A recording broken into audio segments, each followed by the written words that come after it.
We are just learning that Israel says it has attacked 130 Hamas targets with dozens of planes over the course of the last 3 hours, as a devastatingly bloody war has erupted. The Israeli defense minister says he's given the order to begin a, quote, complete siege, 3 days after Hamas launched an attack by land, air, and sea. Major blast rocked Gaza just minutes ago. Sound of artillery greater than Israeli airstrikes raining down on Palestinian enclaves. This, days after the coordinated attack by Hamas, Israel says Islamic militants killed 700 people. The Israeli response to this weekend's attack, also coming on the ground, heavy armor, and troops have been moving south. But any ground offensive will be complicated by Hamas and its allies holding hostages. The Islamist militants claim to be holding more than 100 captives. That is on top of Palestinian civilians on the ground who will be caught up in any fighting. Palestinian officials say more than 500 people have already been killed in Israel strikes. All this as rocket fire from Gaza continues. Many of the rockets have been intercepted, but some have landed in Israeli territory. You can see the damage here, where charred vehicles littered the street in southern Israel. It is not just the south. There are growing concerns Lebanese militant group will enter the conflict and threaten Israel's northern frontier. Israel says it's already killed armed suspects who entered from the Lebanese side, and it says its helicopters are striking inside Lebanese territory. UN forces have reported explosions near a town on the Lebanese side of the border. For the latest, CNN's Becky Anderson is live in Tel Aviv, Israel. Becky, how have things been unfolding? Unknown. Last Pokhara 5 m Eastern Time. Quite a lot has happened since. Greater than yes, this is central Israel. I have a line inside, down the road, towards Gaza from here, about 50 miles. I have a line of sight towards northern Israel here, the Lebanese border. We are in central Israel, as I said, in Tel Aviv, where we have continued to hear, all day, the kind of low-level rumblings, the booms, the Iron Dome intercepting incoming rockets from Gaza, fired by Hamas towards Tel Aviv and the airport. We have evidence this morning, an engineer coming in, that there was an explosion just south of the airport here. Everybody hit the deck there. And so, the intensity of this is, I think it is really the story of the hour. The fact that we have Gaza in play, Tel Aviv and Jerusalem, hearing sirens because there are incoming attacks or incoming rockets from Hamas, and then to the north here, the potential for something significant happening on the Lebanese-Israeli border, it is a ratcheting up. There is no doubt in what is this very bloody conflict, Casey. Greater than all, right? Becky Anderson in Tel Aviv. Stay safe, Becky. We will be coming back with you much more throughout the hour. Joining us now from Jerusalem, CNN's Ben Whitman. Ben, Jerusalem, of course, one of the places where the sirens have been heard. What is the latest there? Greater than Casey, about our knock ago, we heard the sirens go off, and then some distant thuds. We understand there may have been as many as 10 intercepts, and there are reports coming from the Israeli Medical Service that several people were injured on the outskirts of Jerusalem. It is not clear if that was an impact, or, as I've seen myself before, when the Iron Dome intercepts incoming missiles, there is a lot of shrapnel that falls to the ground. So that may have been the cause for those injuries. As this conflict intensifies, what we have heard so far today, for instance, Yoav Gallant, the Israeli defense minister, has ordered what he called a complete siege on Gaza, cutting off all food, electricity, and fuel to a place where 2 million people are living. Now, according to the World Food Program, 63% of the population of Gaza is, quote, food insecure. The Israelis are, of course, preparing, by all accounts, for a massive ground invasion into Gaza, sending lots of armor in that direction. Now, it is not clear how far they are going to go.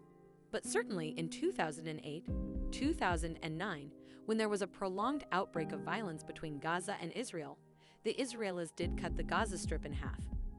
But they avoided going into population centers. In 2014, Israeli forces entered the Gaza Strip, but yet again avoided going into population centers.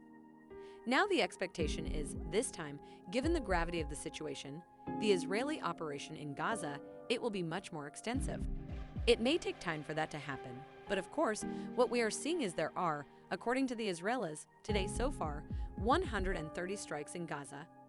They say it's on Hamas targets, but what we've seen is that they seem to have done away with what's known as the knock on the roof. where a small explosion is or explosive device is directed at the building they plan on hitting, has sort of a warning shot for people to leave. Sometimes Israelis will actually call people in the building and tell them to evacuate. It doesn't seem to be happening at the moment in Jabalia, in the northern part, the Jabalia refugee camp in northern Gaza. There was a strike earlier today. The extent of damage from the video that we are seeing, it is massive. There is talk of as many as 50 people being killed in that strike alone. I think the expectation people in Gaza is that this is just the beginning of what is going to be a very long and difficult period. Greater than Ben Wigman in Jerusalem. Thank you very much for that. We will dive into all of this with today's panel. Jonathan Sachs is the director of the for Middle East Policy. Vivian Salama, national security reporter for the Wall Street Journal. And David Sanger, FIN's political and national security analyst. He also serves as a White House national security correspondent at the New York Times. And David, let me start with you, because you have covered this your whole career essentially. And you can help us understand. That was walking us through some of what may have happened in the Gaza Strip in the coming days. Really unprecedented, greater than it is. And it poses a whole series of dilemmas for Prime Minister Netanyahu, his government, President Biden, as he tries to support the Israelis. So the first dilemma is, what do you do with hostages? There are, as you said, more than 100. We reported with the Times, maybe closer to 150. Clearly some of those are American citizens, but we don't know how many. But in any case, hostages for any society, that is a big deal. And for Israel, as you know, it will be a huge issue. So they have competing instincts here. One is to go in to clear out Hamas. The second is saving lives of those hostages. And the hostages, presumably, they are in tunnels or in the middle of Gaza. The second problem is, it is one thing to go into Gaza, which we have seen happen before, though not in a long time. It is another thing to stay in Gaza. And this is the same problem the United States faced when they went into Afghanistan. When they went into Iraq, because at some point, if you become an occupying force, you just get a constant guerrilla war. So the Israeli government is going to have to make a decision about how far does it want to go. The third issue, and you're seeing it right in these pictures here, one of proportionality. It's been tragic for the Israelis. There is about 700 dead. You can see numbers that went way above that fairly quickly if the Israelis sustain this kind of campaign. Many Palestinians living in Gaza are not fans of Hamas. Greater than this is a region you've spent all of your time focused on. You obviously have deep ties to Israel itself. Just talk about what David laid out there and what you see being the next turn in Gaza.